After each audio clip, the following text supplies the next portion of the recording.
প্রথমে সে বীজ বপন করে না, প্রথমে সে লাঙল চাষ করে।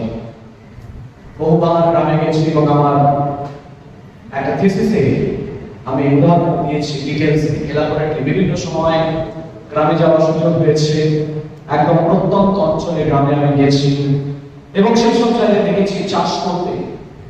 এবং চাষ যখন করে তারা প্রথমে লাঙল দিয়ে একেবারে জমিটাকে ভালো করে উলট পালট করে নেয় এবং তারপর আবার মই দিয়ে মাটিগুলোকে সমান করে সিড বেড প্রস্তুত করে, তারপরে সেখানে বীজ ছড়ানো হয়। ঈশ্বরকে তেমনি যখন বাক্যের বীজ আমাদের অন্তরে ছড়ান, তার পূর্বে তিনি কিন্তু আমাদের জমিকে, হৃদয়ের জমিকে তিনি প্রস্তুত করেন। যখন আমরা আরাধনা করি, সেই আরাধনার মধ্য দিয়ে আমাদের হৃদয়ের জমিকে তিনি তৈরি করেন। আমাদের সঙ্গে ঈশ্বরের কানেকশনকে নতুন করে তিনি চালিয়ে তোলেন। আর আজকে যতজন আমরা অনলাইন সার্ভিস পেতে চলেছি, আজকে ঈশ্বর তাদের প্রত্যেককে আশীর্বাদ করুন। তাদের প্রত্যেককে বেথেল মণ্ডলীর অনলাইন সার্ভিসে আমরা স্বাগত জানাই, আশীর্বাদ করুন। আর আজকে যে বাক্য ঈশ্বর আমার অন্তরে দিয়েছেন, সেই বাক্য দেওয়া হয়েছে তার পূর্বে আমরা একটি গান আমরা সকলে জানি, খুব বিখ্যাত গান। একটি বিখ্যাত শব্দ ব্যবহার করলেই বুঝতে পারবেন গানটি কোন গানের কথা বলছি। সেটি হচ্ছে বৃদ্ধাশ্রম। বৃদ্ধাশ্রম নিয়ে নচিকেতা একটি গান করেছিলেন, বিখ্যাত সেই গান। সেই গানের শেষের দিকে এরকমটি বলা হয়েছে যে আর একটা কয়েকটি বছর মাত্র, আর কয়েকটি বছর পরেই পিতা এবং পুত্র তারা একই জায়গায় থাকবে। তাই সেই কয়েকটি বছরের জন্য পিতার আকুতি যেন ঈশ্বর তুমি আমাকে বাঁচিয়ে রেখো। এই গানটির মধ্য দিয়ে একটি বিষয় পরিষ্কার হয়, সেটা হচ্ছে পিতা তার পুত্রের কাছেই তিনি থাকতে চান। পিতা বা মাতা বা মা বা বাবা তাদের সন্তানদের কাছে, সন্তানদের মাঝে, নাতি নাতনিদের মাঝে সে কিন্তু থাকতে চায়। আলাদা আলাদা কখনো তিনি থাকতে চান না।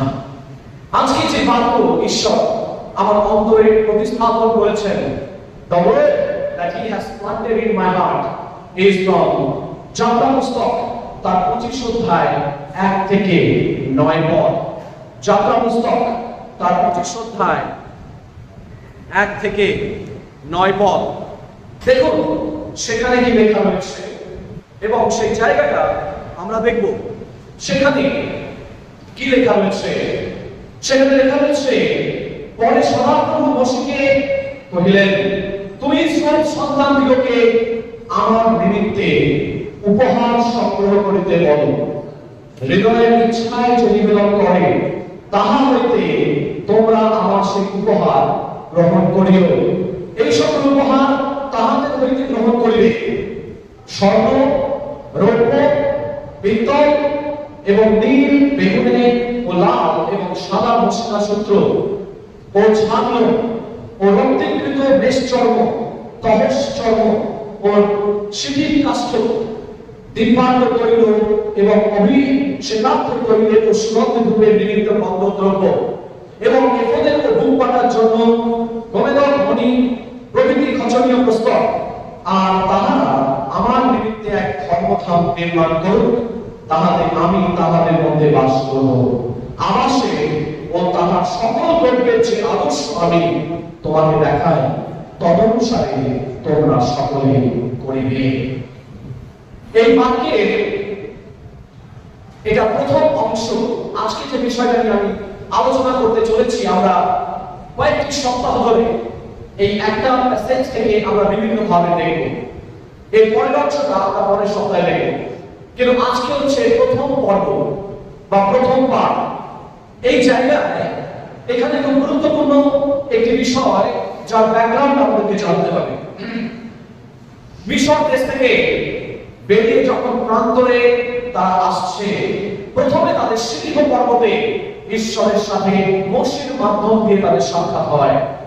সিংহ পর্বতে অর্থাৎ গহীন সাগর ভাগ করার পর সিংহ পর্বতে তাদেরকে ঈশ্বর নিয়ে আসলেন এবং সেই সিংহ পর্বতে আসার পর ঈশ্বর মসিহের মধ্য দিয়ে তাদেরকে এক নতুন সম্পর্কের মধ্যে আনলেন। সেই সম্পর্কের পর ঈশ্বর তাদেরকে একটা আদেশ দিচ্ছেন। কি সেই আদেশ? যে আদেশের কথা লেখা হয়েছে যাত্রা পুস্তক 25 অধ্যায় 1 থেকে 9 পদের মধ্যে। তিনি বলছেন যে যখন তোমরা প্রান্তরের মধ্য দিয়ে যাচ্ছ, when you are traveling across the wilderness, যখন তোমরা ডেজার্টের মধ্য দিয়ে যাচ্ছ, যখন তোমরা প্রান্তরের মধ্য দিয়ে যাচ্ছ, তখন আমার উপস্থিতি যেন তোমাদের মাঝে থাকে। কারণ আমি তোমাদের ঈশ্বর, তোমরা আমার প্রজা। এবং ঈশ্বর হিসেবে তার বাসনা এটাই যে তার প্রজাবৃন্দের মধ্যে তিনি অবস্থান করতে চান। সেই প্রজাদের মধ্যে তিনি থাকবেন বলে তিনি আদেশ দিলেন একটি সমাগম তম্বু বা আবাস তম্বু তৈরি করার, যেটাকে ইংরেজিতে বলা হয় tabernacle. It was a portable presence of God. মানে ঈশ্বরের উপস্থিতি তারা যেখানে যেখানে যাবে সেখানে সেখানে তারা নিয়ে যাবে। আর এটাই প্রমাণ করছে যে তারা একটা নোম্যাডিক জীবন যাপন করছিল, অর্থাৎ যাযাবর জীবন যাপন করছিল, রিফিউজিদের মতো এক স্থান থেকে আরেক স্থান, তারা এক জায়গা থেকে আরেক জায়গায় তারা যাচ্ছিল এবং তারা they were moving from place to place, এক স্থান থেকে আরেক জায়গায় তারা যাচ্ছিল। এবং এই সময় ঈশ্বর বললেন যে তাদেরকে একটি পোর্টেবল tabernacle বা পোর্টেবল প্রেজেন্স অফ গড যেন তাদের মধ্যে থাকে, যেখানে যেখানে তারা যাবে ঈশ্বরের উপস্থিতিও সেইখানেই থাকবে। জেরুজালেমের রাজা সলোমনের যে মন্দির নির্মাণ হয়েছিল তার আগে পর্যন্ত এই আবাস তম্বু ছিল ঈশ্বরের উপস্থিতির প্রতীক। এবার আমরা এর থেকে কতগুলো বিষয় ধ্যান করব, আজকে গভীরে প্রবেশ করব। আজকে ঈশ্বরকে অ্যালাউ করব যেন তিনি আমাদের সাথে কথোপকথন করতে পারেন। We will allow God to speak to us today. We will allow the Holy Spirit to speak to us today. আমরা সুযোগ দেব ঈশ্বরকে এবং পবিত্র আত্মাকে যেন তিনি আমাদের সঙ্গে কথা বলতে পারেন। তাই প্রথম যে বিষয়টি আমরা এই অংশ থেকে দেখব, অর্থাৎ যাত্রা পুস্তক তার 25 অধ্যায় 1 থেকে 9 পদ, তার প্রথম বিষয় আমরা দেখব এটাই যে এখানে মানুষের দেওয়া বুদ্ধি, প্রস্তাব বা পরামর্শের উপরে এই সমাগম তম্বু কিন্তু নির্মাণ হয়নি বলে আমি। যদি আপনি ভালোভাবে দেখেন তাহলে সেখানে কি লেখা রয়েছে আরেকবার দেখে নিন। এক পদে দেখুন লেখা রয়েছে, বলছে সদাপ্রভু মশিকে কহিলেন। কে কাকে কহিলেন? সদাপ্রভু মশিকে বললেন। কি বললেন? তুমি ইসরায়েল সন্তানদিগকে আমার নিমিত্তে উপহার সংগ্রহ করিতে বলো। হৃদয়ের ইচ্ছায় যে নিবেদন করে তাহা হইতে তোমার আমার সেই উপহার গ্রহণ করিও। প্রথমে আদেশ দিচ্ছেন সদাপ্রভু, অর্থাৎ এই যে মন্দির নির্মাণের বিষয় বলছে, এই মন্দির নির্মাণের বিষয়ে কোন মানুষের মস্তিষ্ক প্রসূত নয়। কোন মানুষ ঈশ্বরের গৃহকে নির্মাণ বা রচনা করতে পারে না যদি না সেটা ঈশ্বরের ইচ্ছা অনুসারে হয়। এই জায়গাটায় ঈশ্বর কিন্তু আমাদেরকে আলোকপাত করতে চাইছেন। ঈশ্বর বলছেন মানুষের দেওয়া বুদ্ধিতে, মানুষের দেওয়া প্রস্তাবে, মানুষের দেওয়া পরামর্শের উপরে সমাগম তম্বু কোনোদিনই নির্মিত হয়নি। অর্থাৎ যেখানে ঈশ্বরের উপস্থিতি থাকে সেটা ঈশ্বরের বুদ্ধিতেই করতে হয়। বলুন আমেন। এই সমাগম তম্বু ঈশ্বরের আবাসস্থান। এই সমাগম তম্বুর মধ্যে ঈশ্বর অবস্থান করবেন, আর সেই কারণে সেটা ঈশ্বরের নির্দেশ মতোই হতে হবে। মানুষের বুদ্ধি দ্বারা সেটা করলে কোনোদিনই সেটা সম্ভব হবে না। অনেক সময় মানুষের অনেক গোপন ইচ্ছা থাকে, অনেক সময় মানুষের অনেক গোপন ইচ্ছাতে সে ভাবে আমি এটা করব, আমি ওটা করব, কিন্তু ঈশ্বরের বাক্য বলছে যে মানুষের মন্ত্রণার সাথে ঈশ্বরের মন্ত্রণা সব সময় মেলে না। আর সেই কারণে ঈশ্বর যে মন্ত্রণা দেয় সেই মন্ত্রণায় থেকে থাকে। বলুন আমেন। সেই কারণে ঈশ্বরের মন্ত্রণা অনুসারে তার মণ্ডলীকে গঠন করতে হয়। ঈশ্বরের মন্ত্রণা অনুসারে, পরামর্শ অনুসারে, পবিত্র আত্মার চালনা অনুসারে কোন মণ্ডলী গঠন কাজ শুরু করতে হয়। ঈশ্বরের চালনা অনুসারে, ঈশ্বরের নির্দেশ অনুসারে সেই মণ্ডলী চলবে, আর তখনই সেই মণ্ডলী শাশ্বত মণ্ডলী হয়ে উঠবে। বলুন আমেন। মানুষ যদি সেটাকে নিজের মতো করে চালনা করতে চায়, সেটা ব্যর্থতায় পর্যবসিত হয়। ইলিয়াস ভেবেছিল আমার লম্বা চওড়া শরীর, মিলিটারি একদম বুকের ছাতি 46, কিন্তু ঈশ্বর তাকে মনোনীত করেননি। এলিয়াকে যখন শমুয়েল অভিষেক করতে যাচ্ছেন, ঈশ্বরের আত্মা শমুয়েলকে বলছেন, না শমুয়েল, stop, I have not anointed this guy. আমি এই ব্যক্তিকে অভিষেক করিনি, এখনো সেই ব্যক্তি আসতে বাকি রয়েছে। তখন সে মেষ চড়াচ্ছে, তার পিতা মেষ চড়াচ্ছে, তখন সে বিভিন্ন জায়গায় মেষ চড়াচ্ছে তার পিতা। তখন তাকে বলা হলো, তোমার গৃহে কি আর কোনো ছেলে আছে? বলো, হ্যাঁ আছে, সে মেষ চড়াচ্ছে, ডেকে নিয়ে এসো। ডেকে নিয়ে আসা হলো। ঈশ্বর বললেন, এই ব্যক্তিকে আমি মনোনীত করেছি। ঈশ্বরের মন্ত্রণা আর মানুষের মন্ত্রণা এক হতে পারে না। ঈশ্বরের মন্ত্রণায় ঈশ্বর এমন কিছু কাজ করেন আমাদের ধারণা এবং চিন্তার বাইরে। গলিয়াতকে মারতে গিয়ে বড় বড় উঁচু লম্বা চওড়া লোকেরা ব্যর্থ হয়ে গেল, কিন্তু ঈশ্বর দাউদের সহমর্মী ছিলেন। ঈশ্বর দাউদকে মনোনীত করেছিলেন, আর সেই কারণে অত লম্বা চওড়া ব্যক্তির মানুষটাকে ধরাশায়ী, তাও নাকি তলোয়ার না চালিয়ে কিছুই সে করেনি। শুধু যিশুর নামে, শুধু ঈশ্বরের নামে সে কি করলো? সে একটা কুলটিপ দিয়ে, একটা পাথর দিয়ে শুধু টিপ করলো, ব্যাস, সেটাই তার মাথার মধ্যে ঢুকে গেল। ওইখানেই উপঘাত। তার মানে এর মধ্যে দিয়ে ঈশ্বর আমাদেরকে বোঝানোর চেষ্টা করছেন, ঈশ্বরের মন্ত্রণা মানুষের মন্ত্রণার থেকে অনেক ঊর্ধ্বে অবস্থান করে। বলি আমেন। সেই কারণে আমাদের জীবনের মধ্যে ঈশ্বরের অবস্থান যদি করতে হয়, ঈশ্বরের পরামর্শ নিয়ে করতে হবে। ঈশ্বর নির্দেশ দিচ্ছেন মোশির মাধ্যমে। এখানে মানুষের ভূমিকা নেই, মানুষকে শুধু আদেশ পালন করতে দিচ্ছে। মানুষকে বলছে, তুমি এটা করো, এটাই ভাবে করতে হবে। ঈশ্বর মূল আদেশ দিচ্ছেন মোশির মাধ্যমে। একটা জিনিস খেয়াল করবেন, ঈশ্বর কিন্তু সরাসরি ইসরায়েল জাতিকে আদেশ দিচ্ছেন না, ঈশ্বর মোশির মাধ্যম দিয়ে দিচ্ছেন।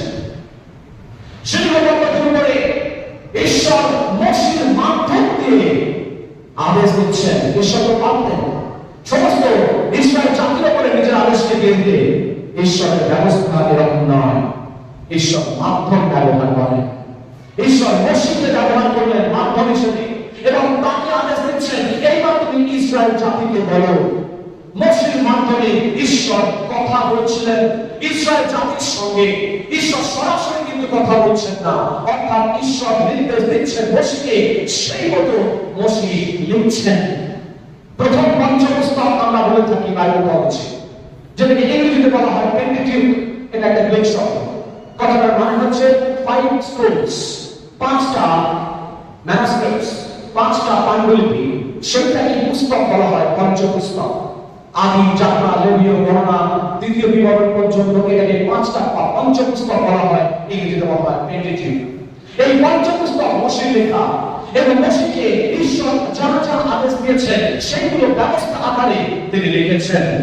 অর্থাৎ যখন ঈশ্বর এই আদেশ দিলেন, এটাকে ইংরেজিতে বলা হয় ডিক্লারেট, মানে প্রত্যাদেশ। অর্থাৎ তিনি বললেন, let there be light, there was light। তিনি বললেন যে সেখানে দীপ্তি হোক, দীপ্তি হইল।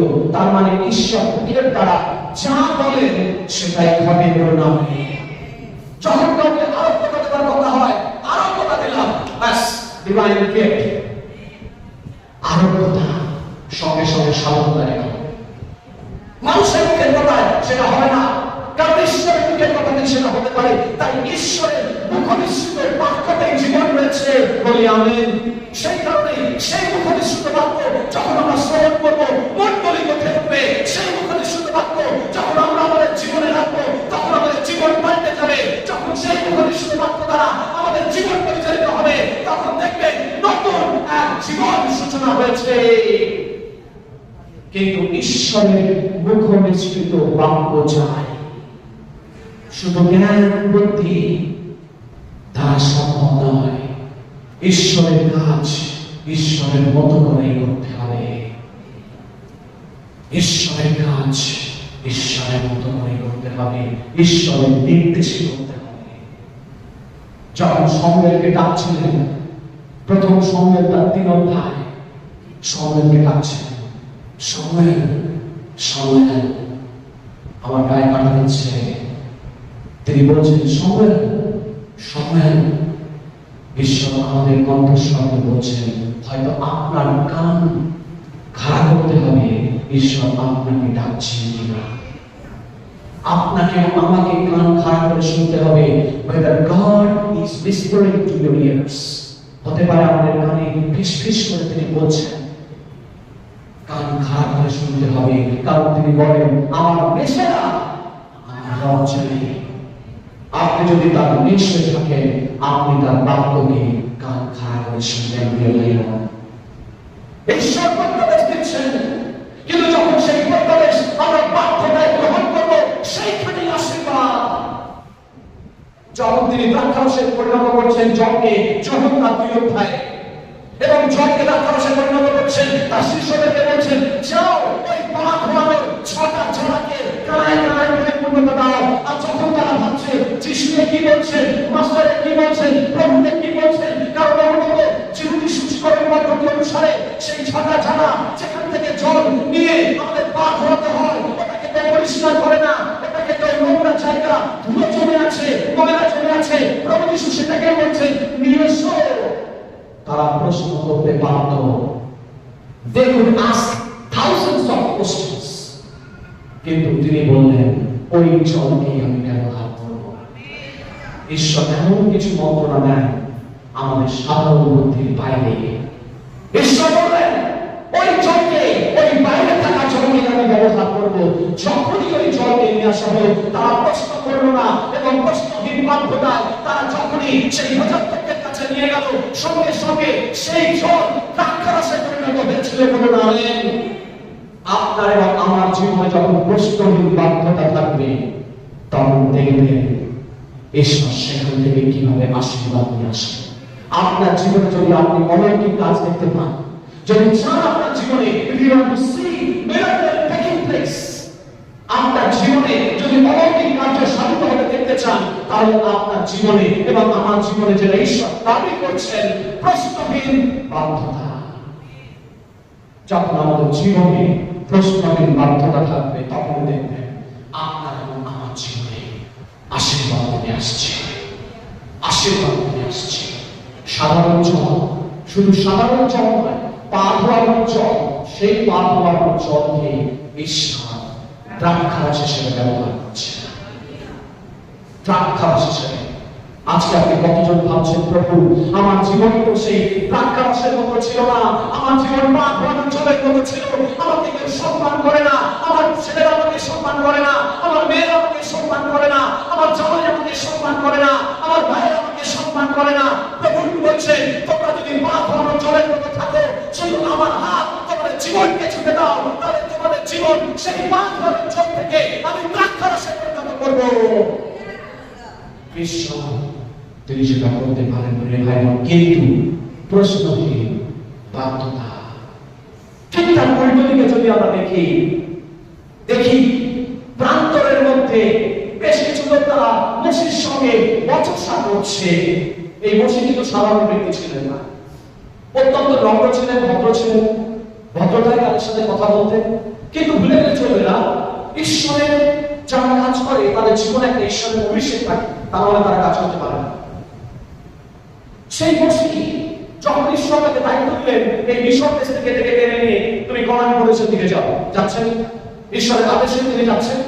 এবং যখন যাচ্ছেন, মধ্যখানে বিভিন্ন ধরনের সমস্যা দেখা দিল। কেউ জল পাচ্ছে না, দেখবেন যাত্রা পুস্তক 15 মারার কথা লেখা রয়েছে, জল পাচ্ছে না, জল দেখো, আবার কোথাও খাবার পাচ্ছে না, ঈশ্বর বাড়ি বানিয়ে দিলেন। এমন কিছু দেওয়ার পরেও তাদের বচসা শেষ হয়।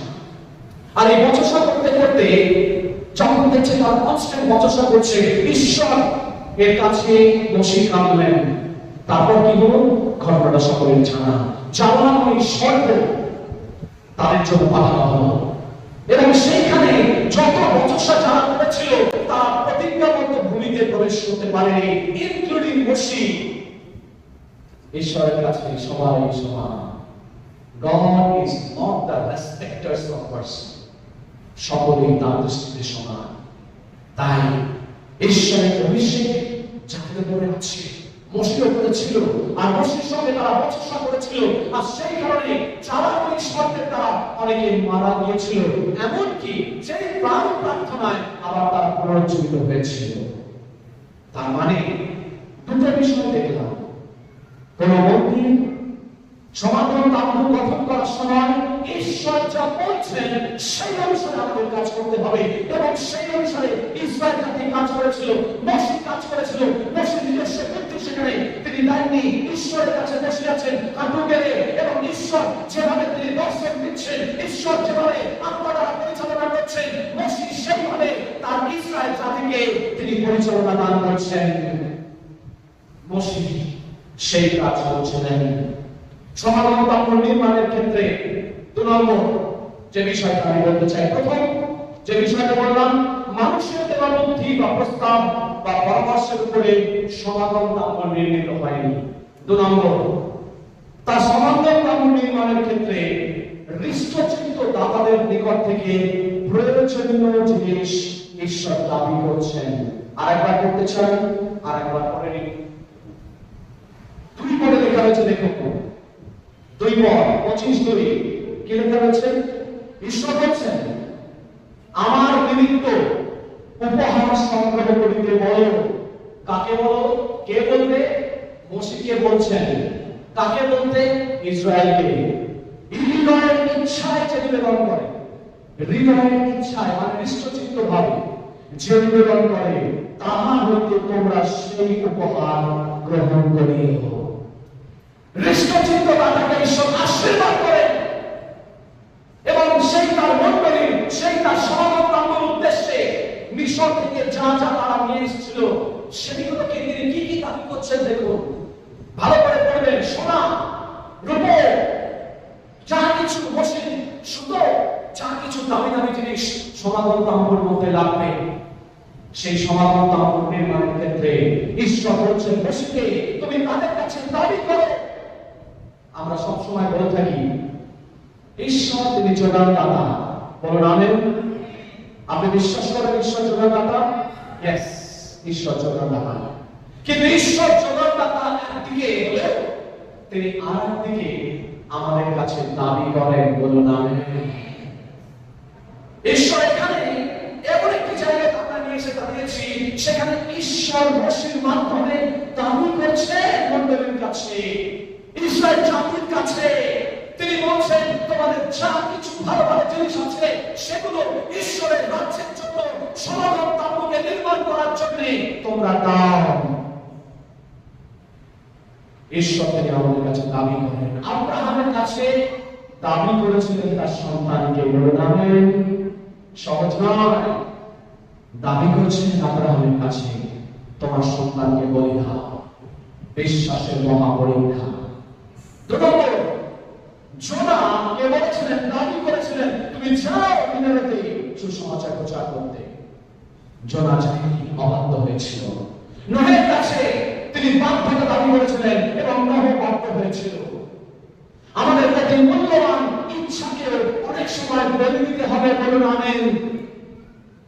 ঈশ্বর অনেক সময় আমাদের ভেতরে কোন ইচ্ছা থাকতে পারে, ঈশ্বর সেটা বোঝেন, কিন্তু সেটা যদি ঈশ্বরের ইচ্ছার পরিপন্থী হয়, ভালো করে বোঝার চেষ্টা করুন।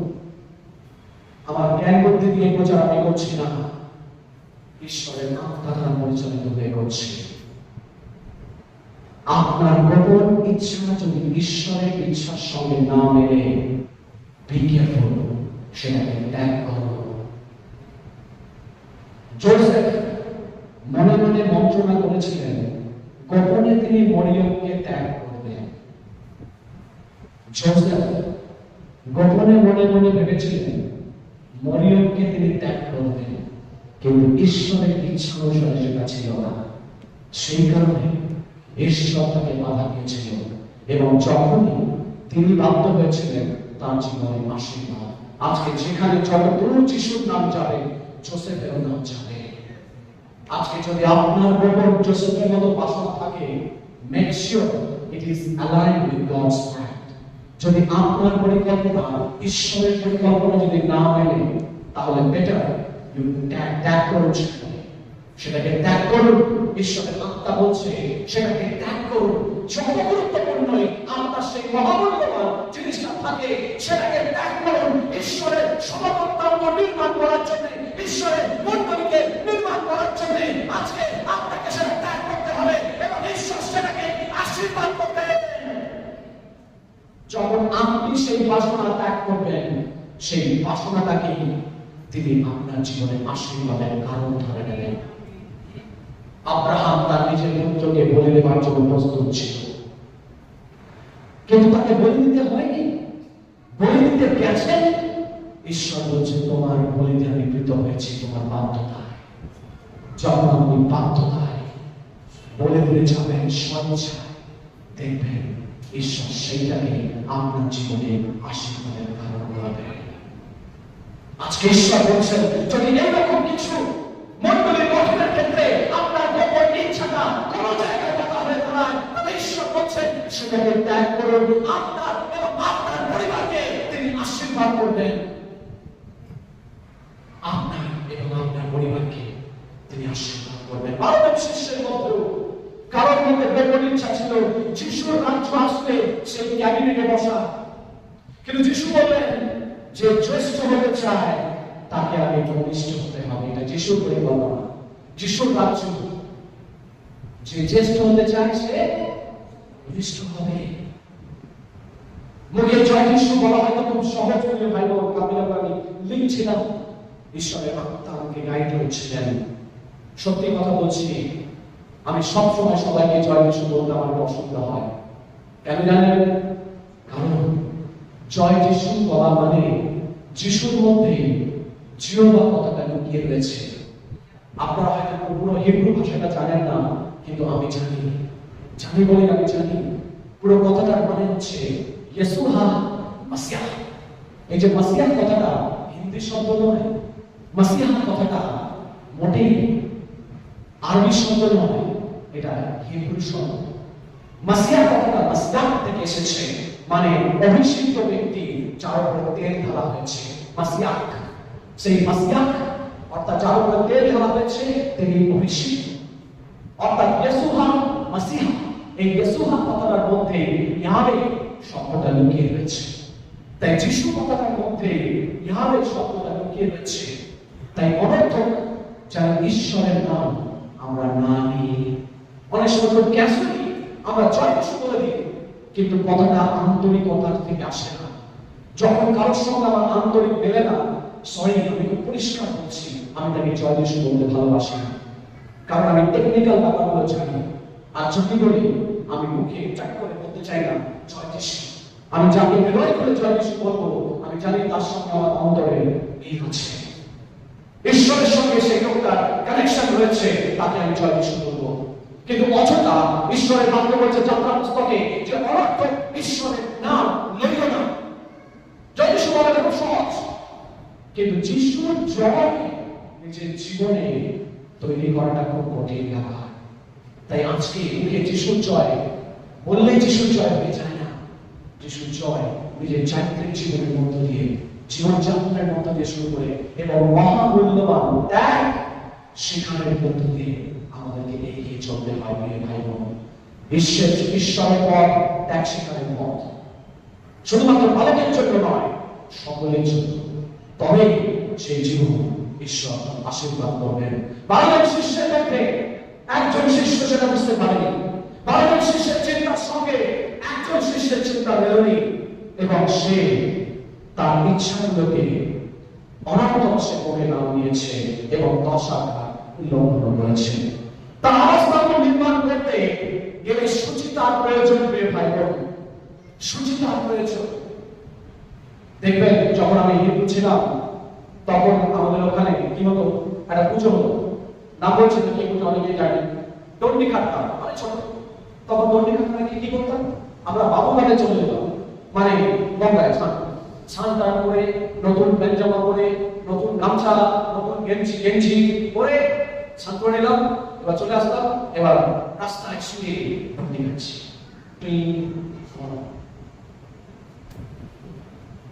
সুচিতা, কিন্তু শুধুমাত্র বাহ্যিক সুচিতাই যথেষ্ট নয়। যখন দেখো সুসমাচার 3 প্রায় 5 পদে কি লেখা রয়েছে, সেখানে লেখা রয়েছে জল ও অন্তরার আন্দোলন যদি জন্ম না হয়, সে কখনো ঈশ্বরের রাজ্যে প্রবেশ করবে না। কিন্তু জল বলতে কি বোঝানো হচ্ছে? জল বাপ্তিস্ম। আপনারা অনেকেই বোঝেন তাই, কিন্তু জল বলতে শুধু জল বাপ্তিস্ম নয়।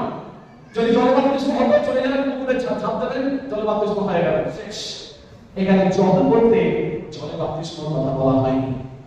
এখানে জল বলতে যা বোঝানো হচ্ছে ইফেসীয় পুস্তক 5:26 পদ। কারো কাছে এই মুক্ত ইফেসীয় 5:26 পদ পাবো। ইফেসীয় 5:26 পদ দেখো কি লেখা রয়েছে।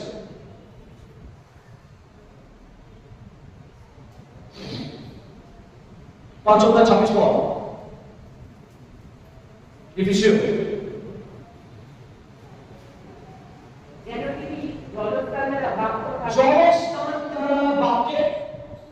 বাক্যে জলস্নান দ্বারা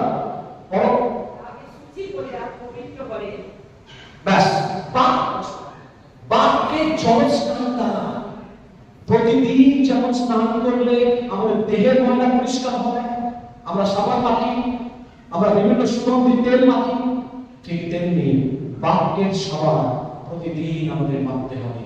বাক্যের জল আমাদের প্রতিদিন খাওয়াতে হবে, যাতে মনের ময়লা পরিষ্কার হয়।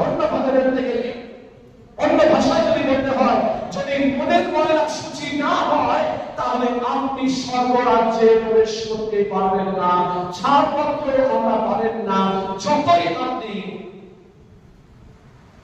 মেম্বারশিপ কার্ড আছে না, তা সত্ত্বেও আপনি সেখানে ঢুকতে পারবেন না। আপনাকে মনের ময়লা বাক্যে জলস্নান আমাদেরকে শুচি হতে হবে। জোয়ালি তুলে দেওয়া সহজ, কথাটা বোঝার চেষ্টা করুন, আমি শেষ করব তাড়াতাড়ি। জোয়ালি তুলে নেওয়া সহজ। জোয়ালি কাকে বলে জানেন?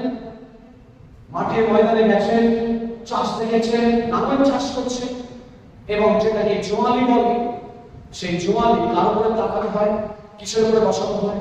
দুটো বলদের উপরে।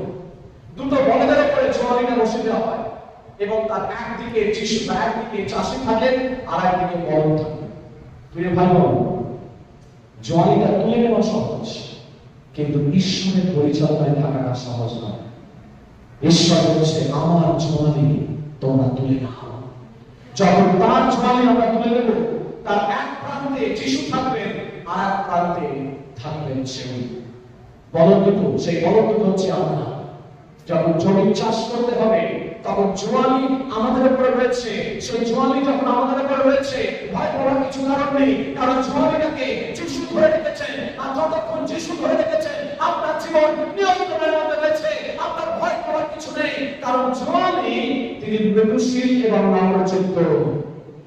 তাই সেই জোয়ালিটা আমরা যেন তুলে নিই। প্রিয় ভাই বোন, যদি ঈশ্বরের রাজ্যে প্রোডাক্টিভ হতে হয়, যদি ঈশ্বরের রাজ্যে কার্যকরী হয়ে উঠতে হয়, তবে আপনাকে প্রভু জোয়ালের অন্যদিকে থাকতে হবে। অর্থাৎ 1 নম্বর, ঈশ্বরের নির্দেশে সমাগম কর্ম তৈরি করতে হবে। 2 নম্বর, ঈশ্বর যখন মূল্যবান বস্তু দাবি করেন, আমাকে সেটাকে ত্যাগ স্বীকার করার জন্য প্রস্তুত থাকতে হবে। 3 নম্বর, যদি সমাগম কর্ম করতে হয়, যদি মণ্ডলী করতে হয়, তাহলে 3 নম্বরটা গুরুত্বপূর্ণ, তাহার নিমিত্ত ধর্মধামে তিনি বাস করতে চান। প্রিয় ভাই বোন, তৃতীয় পয়েন্টটা অত্যাধিক গুরুত্বপূর্ণ, মনোযোগ দিয়ে শুনবেন। বৃদ্ধাশ্রমের পিতা মাতার মতো ঈশ্বর কিন্তু চান তার প্রজাদের মধ্যে বসতি করতে। জাগতিক পিতা মাতারা কখনোই তার সন্তানকে ছেড়ে যেতে চায় না। কোন জন্মদিন অনুষ্ঠানে আপনি হয়তো আপনার পিতা মাতাকে বৃদ্ধাশ্রম থেকে নিয়ে আসলেন, এবং নিয়ে এসে তাকে 2 ঘন্টার জন্য বাড়ির মধ্যে হই হুল্লোড়, নাতি নাতিদের মধ্যে খেলালেন এবং আনন্দ করলেন, ইত্যাদি ইত্যাদি করলেন, এবং তারপরে বললেন, রাত 10টার সময় মা, তোমার বৃদ্ধাশ্রমের গেট বন্ধ হয়ে যাবে, তোমাকে চলে যেতে হবে। মা কিন্তু কাঁদবে, বাবা কিন্তু কাঁদবে, তার নাতি নাতনিগুলোকে ছেড়ে তার মন চায় না যেতে। আপনি যখন বড়দিন আসে, যখন গুড ফ্রাইডে আসে, তখন ওই দুদিনের জন্য, 2 ঘন্টার জন্য আপনি জয় যিশু, আপনি আনন্দ করছেন, মন্দিরে এসে গান বাজনা হচ্ছে, নাচানাচি হচ্ছে, এবং মন্দিরের মধ্যে এসে প্রতি সপ্তাহে আমরা 2 ঘন্টা করে এসে প্রভুর কাছে নাচানাচি করছি, প্রভু তোমায় ধন্যবাদ, প্রভু আরাধনা করছি। কিন্তু প্রভুকে নিয়ে আমি আর ভুলে ফেলছি না। প্রভুকে আবার সেই বৃদ্ধাশ্রমের মতো মন্ডলীতে রেখে আমরা চলে যাচ্ছি বাড়িতে গিয়ে। ভাই বোন, প্রভু দুঃখ পাচ্ছে। প্রভু বলছে যে আমার কি তোমাদের হৃদয়ে কোনো জায়গা নেই? তোমাদের বাড়িতে কি আমার জন্য কোনো জায়গা নেই? তোমাদের জীবনে আমি থাকতে চাই। প্রকাশিত বাক্যের 3:20 বলছেন, তোমাদের সাথে ভোজন করতে চাই, তোমাদের সাথে পান করতে চাই, তোমাদের সাথে সাথে থাকতে চাই। আমি শুধু তোমাদের সাথে মন্ডলীতে আসবে, তোমরা 2 ঘন্টা আমার সঙ্গে দেখা করলে, 2 ঘন্টার পর বাড়িতে গিয়ে যে যার মতো আমরা জীবনযাপন করছি। প্রভু সেটা চান না। প্রভু চান না তার জাগতিক পিতামাতার মতো আমরা এই চার্চের বৃদ্ধাশ্রমের মধ্যে প্রভুকে রেখে দিই। কিন্তু সর্বসময় যারা প্রভুকে দিয়ে আমরা চলতে পারি, প্রত্যেকটা করতে আমাদের ভোজনের পারে যারা তাকে নিয়ে আমরা চলতে পারি, প্রভু সেটাই চান। প্রভু সেটাই চান। তাই মন্ডলীতে হঠাৎ কেউ আসলেই সঙ্গে সঙ্গে ধার্মিক হয়ে যায় না। ভোজ বা প্রভুর ভোজ গ্রহণ করলেই সেটা হয়ে যায় না, বা প্রভুর ভোজ গ্রহণ করার পরে আমরা অনেক সময় বলি প্রভুর ভোজ হয়ে গেছে, আমি পার্ট টাইম বিশ্বাসী, প্রভুর ভোজ শেষ, আমার পার্ট টাইম শেষ, এবার আমি ফুল টাইম লাইফে ঢুকে যাব। তোমার সময় হয়ে গেছে, মা বৃদ্ধাশ্রমে যেতে হবে। প্রভুকে একই কথা বলি, প্রভু আপনার সময় হয়ে গেছে, এবার তুমি চার্চে থাকো, আমি জাগতিক জীবনে প্রবেশ করি। পার্ট টাইম বিশ্বাসী বলে কিছু হয় না। ঈশ্বর তিনি আমাদের ফুল টাইমের জন্য দিয়েছেন। ঈশ্বর তিনি বলছেন, দ্বার খুলে দাও, আমি প্রবেশ করব। শেষে একটি গল্প দিয়ে আমি শেষ করব। একজন ব্যক্তি তিনি তার বাড়িতে প্রভু যিশুকে নিয়ে গেছেন, নিয়ে গিয়ে বাইরের ঘরে বসিয়ে রেখেছেন। প্রভু যিশু যেখানে থাকেন সেখানে জ্যোতি থাকে, আর জ্যোতি যেখানে থাকে সেখানে অন্ধকার থাকে না, অন্ধকার যেখানে থাকে না সেখানে কোনো অন্ধকারের কাজকর্ম থাকবে না। কিন্তু বাইরের ঘরের ভিতরে প্রভু যিশুকে কোনোদিন আর নিয়ে যাওয়া হয়নি। এবার প্রভু যিশু যে বাড়িতে ছিলেন সে বাড়ির মহিলা এসে বলছেন, প্রভু আমাকে সাপে কামড়েছে। প্রভু বলছেন, কেন? তখন সে মহিলা বলছে, তুমি বাড়িতে থাকতে আমাকে সাপে কামড়ালো, কি করা হবে প্রভু? প্রভু বলছেন, তুমি তো আমাকে বাইরের ঘরে রেখে দিয়েছো, আর যেখানে আমি থাকি সেখানে তো অন্ধকার থাকে না, আর অন্ধকার না থাকলে অন্ধকারের কাজকর্ম তো আসবে না। কিন্তু তুমি তো আমাকে বাইরের ঘরে রেখে দিয়েছো, তুমি তো আমাকে ভেতরের ঘরে জায়গা দাওনি, তুমি তোমার অন্তর্মহলের জায়গা দাওনি, আর অন্তর্মহলে আমি প্রবেশ করতে পারিনি বলে অন্ধকারের কাজকর্ম সেখানে রয়ে গিয়েছে। আজকে প্রিয় ভাই বোন, আপনি কতদিন এবং আমরা কতদিন প্রভু যিশুকে বাইরের বৈঠকখানা ঘরে বসে রাখবো? আমাদের অন্তরের মধ্যে তাকে জায়গা দিতে হবে।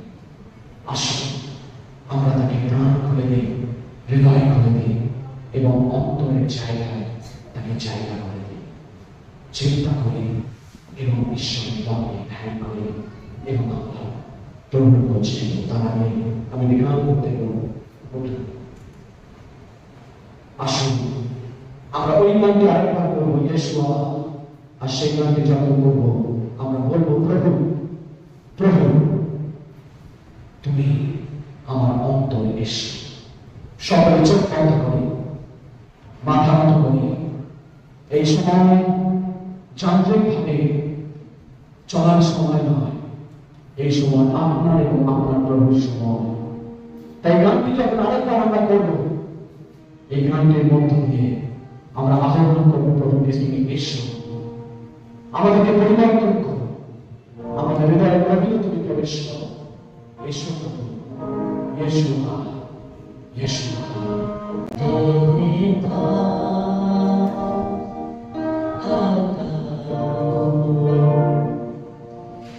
तेरे पास आता